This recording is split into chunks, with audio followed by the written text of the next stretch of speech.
The twin turbojets had become a sanctuary for wildlife, though the compressor blades looked like they had swallowed pure granite. The landing gear struts were entirely frozen, meaning we had to drag this 30-ton beast out by its main joints. Clearing the tail section revealed the old squadron numbers, matching an aircraft officially listed as scrapped back in December 1979. Someone left the canopy unlatched decades ago, transforming an advanced military cockpit into a literal terrarium for forest insects. Every rainfall was slowly dissolving the structural spine of the plane, turning high-grade defense alloys into common mud. The rescue operation required a custom 40-ton rotator truck just to reach the clearing without sinking into the mud. If these wings collapsed during the lift, the entire aircraft would snap in half right at the cockpit seam. As the tires finally broke free from the mud suction, the entire forest seemed to exhale 40 years of tension. Secure placement on the trailer took hours, mostly because the original transport tie-down points had completely rotted away into dust. Driving a 90-foot supersonic jet down a public gravel road required 3 escort cars and 2 calls to local police.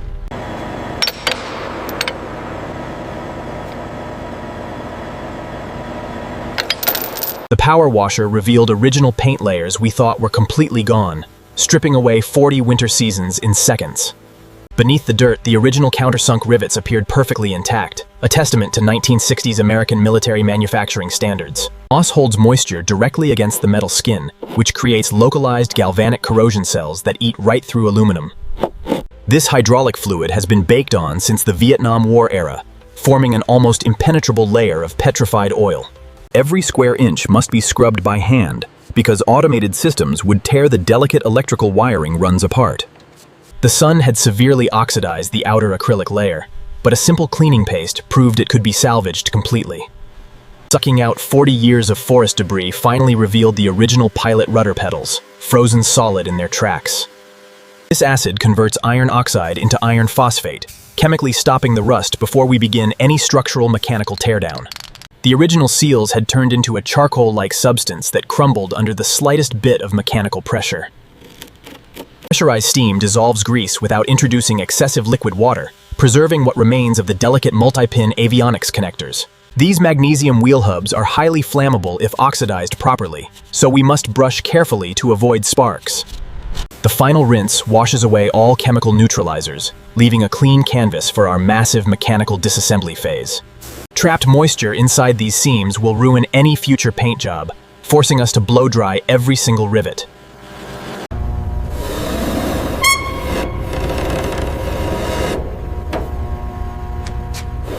Loosening these main wing spar bolts requires 1,200 foot-pounds of torque and a lot of penetrating oil. The pitot tube measures airspeed.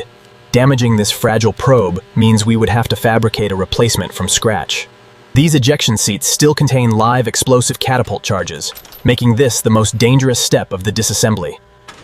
The rear stabilizers controls pitch at supersonic speeds, meaning the mounting pins are made of ultra-dense titanium alloy.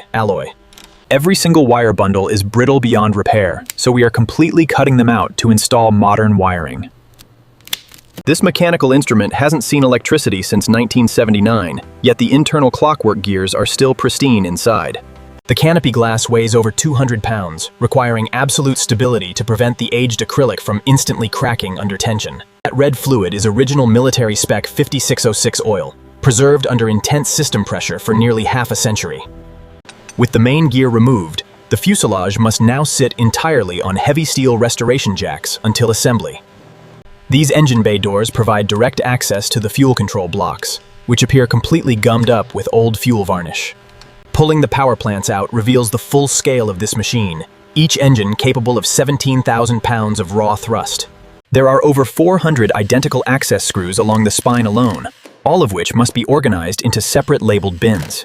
The flaps suffered the most dents from fallen forest branches, requiring extensive metal shrinking and hammering during the repair phase. The aircraft is finally completely disassembled, leaving nothing but a bare, 30-foot aluminum bone structure ready for structural sheet metal repair work.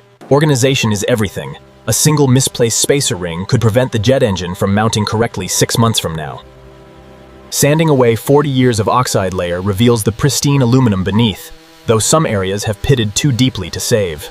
Cutting out the cancer is the only permanent solution, and any remaining corrosion would just rot right through our fresh new paint layers. Structural aluminum requires extreme heat control. Too much current will liquefy the entire wing spar rib instantly. Shaping this patch panel by hand ensures the grain of the new metal matches the aerodynamic contour of the main nose cone. Holes must be spaced exactly 1 inch apart to maintain the original tension strength profiles along this structural engine compartment skin.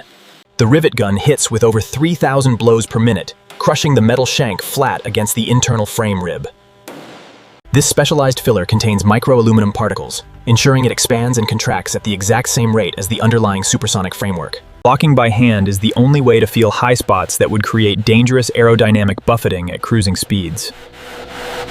These main landing gear seals must hold over 3,000 pounds of nitrogen gas pressure without leaking a single molecule. Every single joint is wrapped in aviation-grade heat-shrink tubing, preventing moisture from causing dangerous cockpit instrument shorts later. Microscopic cracks on these turbine blades can lead to catastrophic engine failure if left unpolished and uninspected under loads. Replacing every single rusted structural bolt with marine-grade stainless steel guarantees this aircraft frame will never rust again. This support bracket brace was twisted when the canopy slammed shut 40 years ago. Brass hammers prevent scarring original metals. The repair inspection is completely flawless, and the newly fabricated sheet metal patch fits within a tolerance of 0.03 of an inch. Structural remediation is officially complete. This empty silver shell is ready to receive its heavy mechanical organs once again. Reinstalling the massive turbojet requires a delicate touch. There's less than a 1/4 inch of clearance inside the main bay. Torquing these engine cradle mount bolts to exactly 400 foot-pounds prevents the engine from vibrating itself loose at speed. The internal wheel wells have been coated in gloss white epoxy paint, making it easy to spot any hydraulic leaks. Sliding the massive tailplanes into place requires 3 operators, but the custom alignment pins went in effortlessly today. These new stainless steel hinge pins will prevent the flap control surfaces from binding under high aerodynamic loads. Over 2 miles of modern Teflon-insulated wiring replaces the old dry rot loom, restoring complete electrical system paths. Pressing the freshly calibrated altimeter back into the dash officially revives the heart of this ancient cockpit display cluster. The control stick connects directly to the hydraulic control blocks, allowing full mechanical surface feedback loops to operate. The fully restored ejection seat has been inerted safely, now featuring fresh olive canvas matching original 1961 specs. Fresh, high-pressure lubricant forces out 40 years of trapped humidity, ensuring the heavy canopy closes safely. Locking the polished pitot tube back onto the nose tip completes the beautiful supersonic forward lines of the jet. Closing the main access panels seals the internal electronics boxes away from any dust before the painting process. Testing the control surfaces reveals 0 binding issues. The rudder swings smoothly through its full operational flight arc range. The main flap actuators holds full pressure without a single drop of fluid bypass, meaning reassembly is flawless. For the first time in 40 years, this supersonic nuclear bomber stands completely on its own feet again.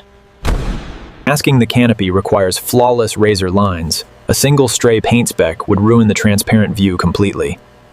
Every trace of finger oil must be chemically stripped, or the primary paint coats will bubble and peel away. This zinc chromate primer chemically bites into the raw aluminum, forming an ironclad moisture barrier against future corrosion runs. Seeing the jet in a single solid coat of primer proves the sheet metal bodywork is perfectly flat. This intermediate wet sanding phase knocks down any tiny dust nibs, preparing the primer for the final military color coats.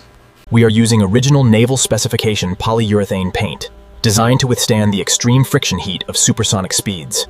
The aircraft's belly is painted stark white to reflect thermal radiation from nuclear blasts, a standard Cold War feature. Light gull gray goes on the upper surfaces, providing high-altitude camouflage against the cloudy skies below the flight level. Peeling the tape reveals a razor-sharp division line, with absolutely 0 paint bleed underneath the protective paper layers. This insignia stencil must be placed exactly square with the water lines, mapping out the historic identity of the airframe. The insignias are layered color by color, starting with deep insing blue, followed by brilliant insing red stripes. This flat black panel prevents blinding sun reflections from bouncing off the nose directly into the pilot's eyes during final landing approaches. Re-stenciling the original military serial number permanently connects this fully restored machine back to its proud 1961 naval history. With the masking gone, the beautiful original naval paint scheme is complete, looking like it just rolled off the assembly line. Ceramic polishing compounds fill micropores in the new paint, creating a glass-like barrier layer that seals out contaminants. The rotary buffer spins at 2,000 RPMs, creating gentle heat that melts the polished wax crystals flush with paint skin. The paint reflection is so deep it behaves like solid glass, completely erasing any trace of the old forest decay. Machine buffers cannot reach these tight corner channels, requiring hours of intense manual hand buffing to match the surrounding gloss finish. This specialized acrylic restorer removes the sun-damaged yellow haze layer, restoring complete optical transparency to the old canopy panes. The yellow haze vanishes entirely, leaving the canopy so crystal clear it looks like empty air over the cockpit panels. Polishing the hard chrome shock rams removes fine pitting that would otherwise chew up our new internal hydraulic rubber seals. This silicone-rich gel rehydrates the vintage rubber compound, permanently preventing any dry rot cracking from occurring down the road. Cleaning the tailpipes reveals the original supersonic heat discoloration, displaying gorgeous shades of cobalt blue and purple titanium armor. Every square inch is inspected under harsh cross-lighting to ensure there's not a single smudge left on our graphics. The paint finish has reached a true show car standard, reflecting the hangar structural beams like a polished silver mirror plate. Running a hand across this flawless surface confirms the restoration work is complete. There's not a single ripple left. Detailing is officially finished, and this iconic Cold War nuclear titan is finally ready to reveal itself to the world.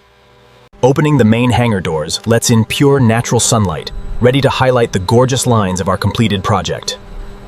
Moving 30 tons of pristine aircraft onto the open tarmac reveals the absolute perfection of the final mirror paint finish. This is the final result of thousands of hours of intense labor, a legendary nuclear bomber saved from certain destruction. The sleek forward lines look exactly as they did in 1961, ready to slice through the sound barrier. The surface finish is so smooth that it reflects the sky like a mirror, hiding all structural repair plates completely. The historic squadron insignia shines brilliantly, marking this plane as a proud veteran of elite carrier strike forces. Looking through the clear glass reveals a fully operational instrument panel, completely saved from decades of forest dirt accumulation. The jet pipes stand perfectly cleaned and adjusted, ready to channel the massive thermal energy of supersonic flight once again. Its final resting place is a premier aviation museum, where millions of future generations can study its historic design. Seeing the look on the visitors' faces makes every single drop of sweat inside that hangar completely worth it. From above, the magnificent Delta wing lines look as timeless and deadly sharp as they did during its design boards phase. Comparing where we started to where we are now proves that no machine is truly past the point of saving. Our journey is finished. This supersonic nuclear vanguard is finally home, shining brightly under the beautiful golden horizon sky.